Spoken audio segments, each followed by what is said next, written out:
हे दोस्तों, welcome to study IAS.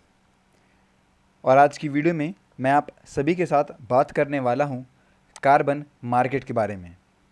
हम लोग देखेंगे कि आखिर ये कार्बन मार्केट है क्या, और साथ ही हम लोग ये भी देखने वाले हैं कि आखिर ये भारत देश क्यों बनाना चाहता है। कार्बन मार्केट से हमें क्या फ़ायदे होते हैं, किस तरीके से हम लोग की इकोनॉमी में ये फ़ायदा दे सकता है, किस तरीके से ये एम्प्लॉयमेंट बढ़ा सकता है। तो ऐसा सब कुछ जो भी इस पूरे टॉपिक से रिलेटेड है, ये सब कुछ मैं अपनी आज की इस वीडियो में आपके साथ डिस्कस करूंगा। अगर आप लोगों को कोई भी यहाँ पे डाउट होगा तो उसको कमेंट सेक्शन में पूछ लीजिएगा। चलिए अब आगे बढ़ते हैं और डिस्कस करते हैं कार्बन मार्केट के बारे में। लेकिन दोस्तों, कुछ भी डिस्कस करूं उसके पहले आपको बताना चाहूँगा कि अनअकैडमी की परफॉर्मेंस पिछले 2 सालों से आप लोग देख सकते हैं काफ़ी बढ़िया हमें देखने को मिली है। जो टॉपर्स हैं दोस्तों, ये भी अनअकैडमी से निकल रहे हैं। CSE एश्योर का आप लोग बेनिफिट ले सकते हैं। जब तक आपका एग्ज़ाम क्लियर नहीं हो जाता है, अनअकैडमी आपके साथ है। और यहाँ एनरोल करने के लिए आप लोग जो हमारा कोड है स्टडी आईएएस, उसे यूज़ कर सकते हैं। 0% की EMI का फ़ायदा उठाइए, और अगर आपको कोई भी दिक्कत होती है पैसा एक साथ देने में, तो आप लोग इसका फ़ायदा उठा के अपना कोर्स आज ही शुरू कर सकते हैं। 7 अगस्त को दोस्तों होगा UPSC CSE का GS कॉम्बैक्ट, और यहाँ एनरोल करने के लिए आप लोग जो हमारा इनवाइट कोड है स्टडी आईएएस का, उसे यूज़ कर सकते हैं। अब देखिए यहाँ पे दोस्तों बता दूं कि एक बिल है जिसे अमेंड करने के लिए दिया है, और वो जो बिल है दोस्तों वो 20 साल के पहले वाला बिल है, जिसके अंदर बात चल रही है एनर्जी कंजर्वेशन एक्ट की, जो कि अभी यहाँ पे इंट्रोड्यूस हुआ वेडनेसडे में। ये दोस्तों मोस्ट सिग्निफिकेंट प्रोविज़न बताया जा रहा है बिल, जिससे कि हम लोग क्रिएट कर सकते हैं डोमेस्टिक कार्बन मार्केट। देखिए दोस्तों, इससे हम लोग को यहाँ पे मिलेगा कि हम लोग और बढ़िया तरीके से एम्बिशियस क्लाइमेट चेंज टारगेट को अचीव कर सकते हैं, इंश्योर कर सकते हैं faster transition to a low carbon economy. और जो गवर्नमेंट दोस्तों सीख कर रही है कि वो स्ट्रेंथन कर सके अपने 20 ईयर लॉ को, जिसको आप लोग कहते हैं एनर्जी कंजर्वेशन एक्ट ऑफ 2001, जो कि पूरी तरीके से पावर्ड है कि first phase of India shift to a more energy efficient future, जहां पे हम लोग कार्बन को कम यूज़ कर रहे होंगे, कार्बन एमिशन बहुत कम हो रहा होगा, और ग्रीन एनर्जी की तरफ हम लोग कदम बढ़ा रहे होंगे। ये जो बिल है दोस्तों, जहां आप कह सकते हैं अमिट करा गया है एनर्जी कंजर्वेशन एक्ट 2001, उसे इंट्रोड्यूस करा गया अभी पार्लियामेंट में ही वेडनेसडे में, 2 ऑब्जेक्टिव के साथ। पहला ऑब्जेक्टिव ये है दोस्तों कि हम लोग कैसे कंपलसरी करवा सकते हैं कुछ select group of industrial, commercial और इवन रेसिडेंशियल कंज्यूमर, कि वो लोग कैसे यूज़ करेंगे ग्रीन एनर्जी को। एक दोस्तों यहाँ पे प्रिस्क्राइब्ड मिनिमम पोर्शन रहेगा, आप कह सकते हैं एनर्जी का, जो कि उन्हें यूज़ करना पड़ेगा, और वो जो एनर्जी आ रही होगी दोस्तों, वो रीन्यूएबल से आ रही होगी या फिर नॉन फॉसल फ्यूल सोर्सेज से। एंड सेकेंड वन दोस्तों ये है कि हम लोग कैसे इस्टेब्लिश कर सकते हैं एक पूरा डोमेस्टिक कार्बन मार्केट, जो कि यहाँ पे फैसिलिटेट करवाएगा ट्रेड इन कार्बन क्रेडिट्स। कि दोस्तों यहाँ पे आप कह सकते हैं जिस तरीके से आप लोग मार्केट में शॉपिंग वगैरह करते हैं पैसे देके, उस तरीके से एक ऐसा मार्केट होगा जहाँ पे कार्बन क्रेडिट के स्कोर पे ही आपके साथ ट्रेड होगी। अब एनर्जी कंजर्वेशन से क्या मतलब है, देखिए दोस्तों, 2001 में जो लॉ डिफाइन करा गया, जो कि पूरे तरीके से स्टैंडर्ड लेके आता है for energy conservation and efficiency, जो फॉलोड करेंगे कुछ यहाँ पे इंडस्ट्रियल और कमर्शियल कॉम्प्लेक्सेस। एफिशिएंसी स्टैंडर्ड के बात माने तो कुछ ऐसे प्रिस्क्राइब्ड या फिर आप कह सकते हैं इक्विपमेंट अप्लायंसेज, जैसे कि यहाँ पे AC हो गया, रेफ्रिजरेटर हो गया, इनको लेके बातें आई हैं। और एक यहाँ पे जो लॉ है उसे भी सेटअप करा गया था ब्यूरो ऑफ एनर्जी एफिशिएंसी को लेके, जो कि प्रमोट कर रहे हैं दोस्तों कि हम लोग कैसे मोर एफिशिएंट प्रोसेस और इक्विपमेंट को यूज़ कर सकते हैं in order to save energy. Star rating वाला आप लोगों ने देखा होगा कि आपके फ्रीज वगैरह पे, AC पे स्टार रेटिंग लगी रहती है। काफ़ी सारे हम लोगों ने यहाँ पे जो LED बल्ब्स हैं उन पे भी मूव करना चालू कर दिया है। ये सब दोस्तों यहाँ पे सक्सेसफुल इनिशिएटिव्स हैं बी के, मतलब कि जो आपका ब्यूरो ऑफ एनर्जी एफिशिएंसी हो गया इसका ही। और ये यहाँ पे एक मैसिव एनर्जी सेविंग को लेके हमें देखने को मिलता है, क्योंकि कई सालों से हम लोग इन पे काम कर रहे हैं, तो हम लोग को इससे फ़ायदा भी हुआ है।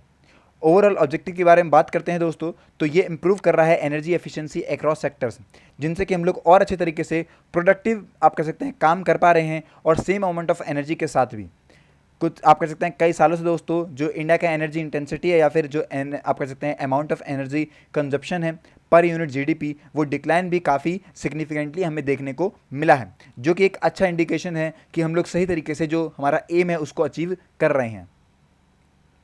अब जो नया प्रोविज़न आया है ये क्या कहता है, देखिए दोस्तों, जो अमेंडमेंट बिल है वो लेके आता है कि हम लोग ने अब तक जितनी यहाँ पे प्रोग्रेस ली है उसको और बढ़िया करने में। जैसे कि दोस्तों जिस तरीके से स्टैंडर्ड दिए गए हैं अप्लायंसेज और इक्विपमेंट को, एनर्जी कंजप्शन स्टैंडर्ड को भी स्पेसिफाइड किया जाए मोटर व्हीकल्स के लिए, शिप्स के लिए और भी जो वाटर वेसल्स हैं उनके लिए, इंडस्ट्रियल यूनिट्स होगी और बिल्डिंग्स के लिए उनको भी यहाँ पे रेटिंग वगैरह दी जाए। इन केस ऑफ व्हीकल्स और वाटर वेसल्स दोस्तों, यहाँ पे जो फ्यूल कंजप्शन है उनको यहाँ पे डिफाइन किया जाएगा। और फॉर अप्लायंसेज एंड इक्विपमेंट दोस्तों, यहाँ पे नए प्रोविज़न लेके आए हैं जो कि एम्पावर कर रहे हैं गवर्नमेंट से कि वो प्रोहिबिट कर सकें मैन्युफैक्चर या फिर इंपोर्ट ऑफ कोई भी व्हीकल या फिर वाटर वेसल जो कि यहाँ पे आप कह सकते हैं पूरे तरीके से कंफर्म नहीं कर रहा है प्रिस्क्राइब्ड एनर्जी स्टैंडर्ड। जिस तरीके से दोस्तों अभी तक आप कह सकते हैं हम लोगों ने देखा है कि जो 4 स्टार 3 स्टार रेटिंग दी गई है अप्लायंसेस को, उस तरीके से अब यहाँ पे भी रेटिंग्स दी जाएंगी। जो नया यहाँ पे सस्टेनेबल बिल्डिंग कोड लेके आया है दोस्तों, जो कि डिफाइन करेगा हर एक बिल्डिंग को कि वो एक certain threshold of energy consumption पे ही काम करें, वैसे दोस्तों वो कोई इंडस्ट्रियल हो, कमर्शियल हो या फिर रेजिडेंशियल हो, उन सभी को यहाँ पे आप कह सकते हैं एक सीमित ही आप कह सकते हैं एनर्जी कंजप्शन की बात करी गई है। और जो ऐसी बिल्डिंग रहेंगी दोस्तों जो कि इंश्योर करेंगी least a part of its total energy consumption, वो यहाँ पे आप कह सकते हैं अलग अलग तरीके से आप कह सकते हैं अपनी एनर्जी को ले सकते हैं। कोई भी दोस्तों रीन्यूएबल हो या फिर कोई नॉन फॉसिल फ्यूल सोर्स हो उनके पास, तो उसको वो लोग जो अपना पूरा बचा हुआ है जिसको वो लोग पूरा नहीं कर पा रहे हैं गवर्नमेंट के एनर्जी कंजप्शन की वजह से, तो इन सभी सोर्सेज की वजह से वो लोग उसको कंप्लीट भी कर सकते हैं। अब कार्बन मार्केट क्या है? देखिए दोस्तों, जैसे ही हम लोग यहाँ पे डोमेस्टिक कार्बन मार्केट क्रिएट करेंगे तो वो इस आपके लिए हमारे लिए मतलब बेसिकली जो ये प्रोविजन था इसके लिए सबसे बड़ा अमेंडमेंट हमें देखने को मिलता है। कार्बन मार्केट दोस्तों अलाउ करेगा ट्रेड कार्बन क्रेडिट के तौर पे। जो यहाँ पे ओवरऑल ऑब्जेक्टिव है दोस्तों कि हम लोग कैसे एमिशंस को कम कर सकते हैं। ये जो मार्केट होंगे दोस्तों ये क्रिएट करेंगे इंसेंटिव्स जिससे कि हम लोग रिड्यूस कर सकते हैं एमिशंस और इंप्रूव कर सकते हैं एनर्जी एफिशिएंसी को। फॉर एग्जाम्पल दोस्तों, यहाँ पे अगर कोई इंडस्ट्रियल यूनिट है जो कि आउट परफॉर्म करती है किसी एमिशन स्टैंडर्ड को लेके, उन्हें क्रेडिट मिलेगा और उनको फ़ायदा भी होगा दोस्तों। अंडर केटो प्रोटोकॉल दोस्तों, जो कि पूरे तरीके से प्रीडिस्टेंसी है दोस्तों पेरिस एग्रीमेंट का, कार्बन मार्केट दोस्तों काम करने वाला है इंटरनेशनल लेवल पर भी। काइटो प्रोटोकॉल जो है दोस्तों प्रिस्क्राइब करता है emission reduction target for a group of developed countries, और जो अलग कंट्रीज़ दोस्तों जो कि ऐसा टारगेट आप कह सकते हैं अचीव नहीं कर पाई हैं, उनको भी बताता है कि वो कैसे यहाँ पे अचीव कर सकते हैं अपने एमिशंस कम करवाने में, और उन्हें कैसे यहाँ पे अर्न होंगे कार्बन क्रेडिट्स।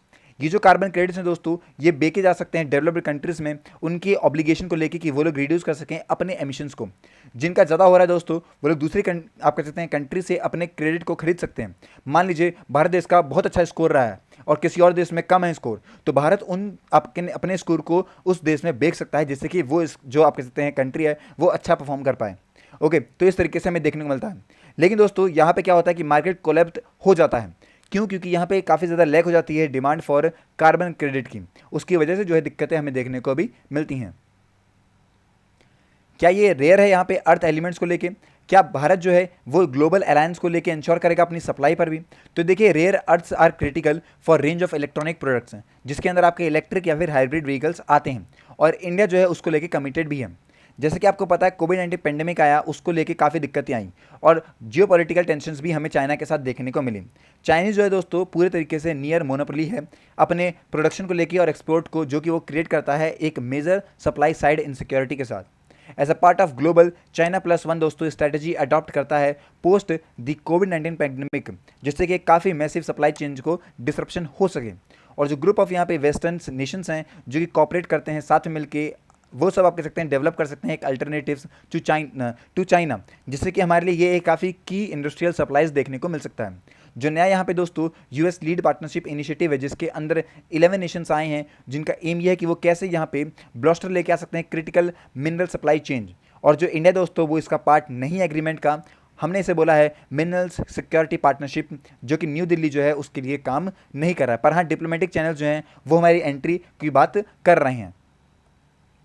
आई होप दोस्तों कि अब आपको पता लगा होगा कि आखिर किस तरीके से जो कार्बन मार्केट है ये भारत में काम करने वाला है और भारत कैसे इसमें खुद की भागीदारी दे रहा है।